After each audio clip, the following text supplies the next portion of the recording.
So the system of residential schools is what's at question. That is a different thing than the traditional system of Catholic boarding schools. So the missionaries in Canada did what missionaries have done all over the world. They just set up schools. And the schools were free for the kids who couldn't afford them. They taught them the faith, of course, helped them to save their souls, and many wonderful things. So the boarding schools were just schools, and they were everywhere, run by nuns, run by priests, Christian brothers, so on and so forth. Okay.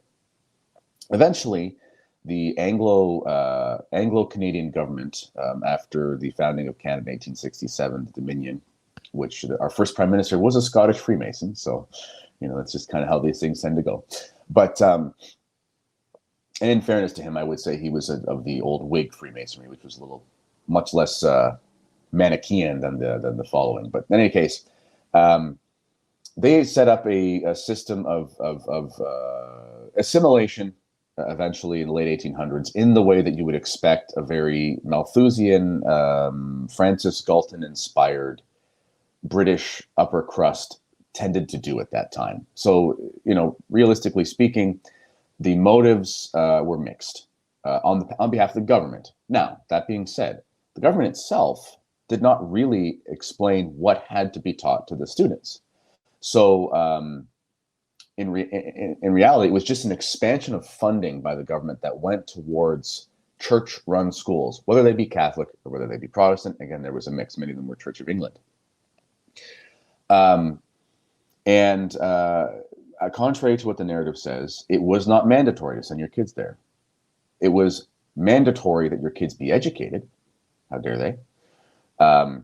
But you did not have to send your kids to a boarding school. If you wanted to, you could send them to a school that was nearby, if you had one. The thing is, many of the native tribes, of course, did not live in cities and so forth. They did not have any schools nearby. They didn't, so in order to send their kids to school, they would have to do, a 15-hour journey down the lake and on the snow sleds and things like that, and send them to a place that was far from their home because there was nothing.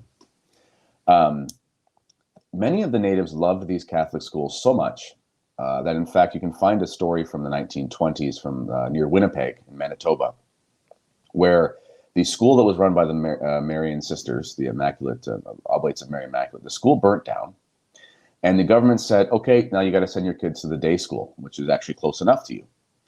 And they said, "No, we won't send them to school until you build us another school." And they petitioned the government and basically not rioted, but sort of protested that they build them another Catholic school. So the government of Canada actually paid to have another Catholic school built for the Oblates of Mary Immaculate because they wouldn't send their kids to be educated by anybody other than those nuns. It was an extremely positive experience for many. Part of the narrative that gets thrown around is they assimilated them by making them cut their hair and not speak their language and things. Well, I'll let you know a little secret. In Canada, you can't go to university if you don't speak English and French.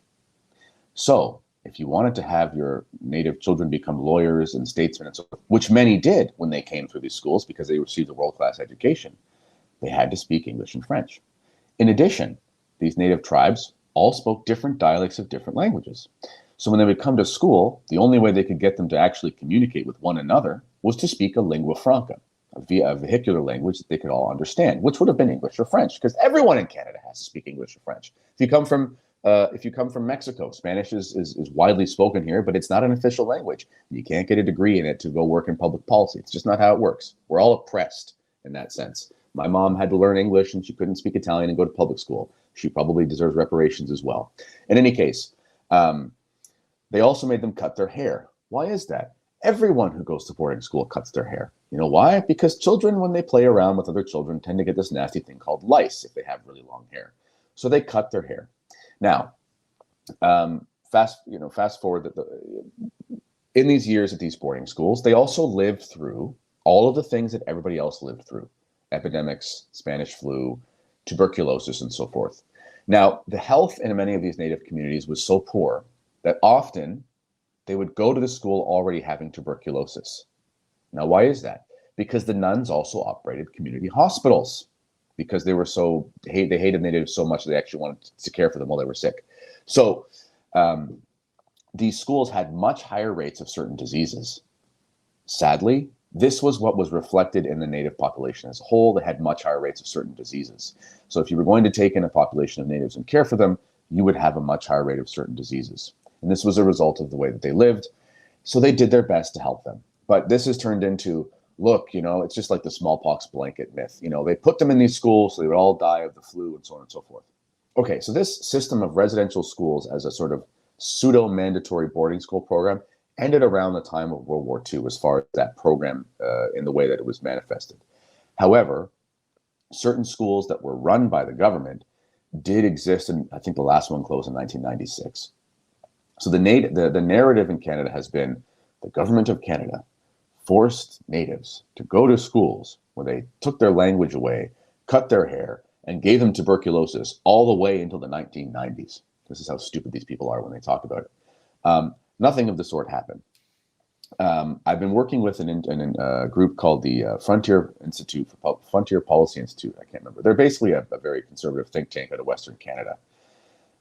In 2014, 2015, there was this document released called the Truth and Reconciliation Commission document, about 4,000 pages. No one's read it. No one in government's ever read it, except for this institute. And it is one of the most egregiously poorly put together documents in the history of my country. It has evidence, meaning it just has testimonies, none of them verified. And many of, and they'll say things like there are 100,000 references to abuse in these schools. No, there are tens of thousands of repetitions of claims by the same people about the same thing, all recorded about unverified cases of abuse that happened while they were students, not necessarily from the teachers. So, for example, many of the cases will be, I experienced abuse at this residential school, meaning I was bullied by a fellow student at the residential school. And that is in there 7 or 8 times by the same person, because literally every single testimony was just put in this document. This fellow that I talked to who has read the thing front and back, everyone at this policy institute, they said, we're the only ones in the country who've actually read this thing more than once, which is why they try to advise government as much as possible for good policy. And they said if this was handed in first year university, it wouldn't pass because there's no citations. It's not a real evidentiary document. In any case, coming up to last couple years, there were some graves that were found. Actually, some of them were actually just tree roots and aberrations in the soil from ground penetrating radar. But, ground penetrating radar finding tree roots in the soil, basically Auschwitz. So there was this. Shouldn't the tree roots get reparations? Well, I don't know. They colonized the soil, so I'm not really sure. They should probably give the soil some reparations. But Trudeau used this as a Marxist does, and turned it into this whole look, we need Black Lives Matter North kind of thing, and it resulted in about 20 churches, most of them Catholic, being burned to the ground. And that was all based on the lie that the residential school system was this evil colonial enterprise and so on and so forth. When really, if you actually look at the testimony, if you actually read this document, it's remarkable how many positive testimonies there were. I love the nuns. This was the greatest thing that ever happened. I mean, we've got Canadian natives who became Superior Court justices and things like that. They could never have done that if they didn't go have a world-class education. That was even in many cases better than what happened in the city. So that's sort of the Coles notes of the system.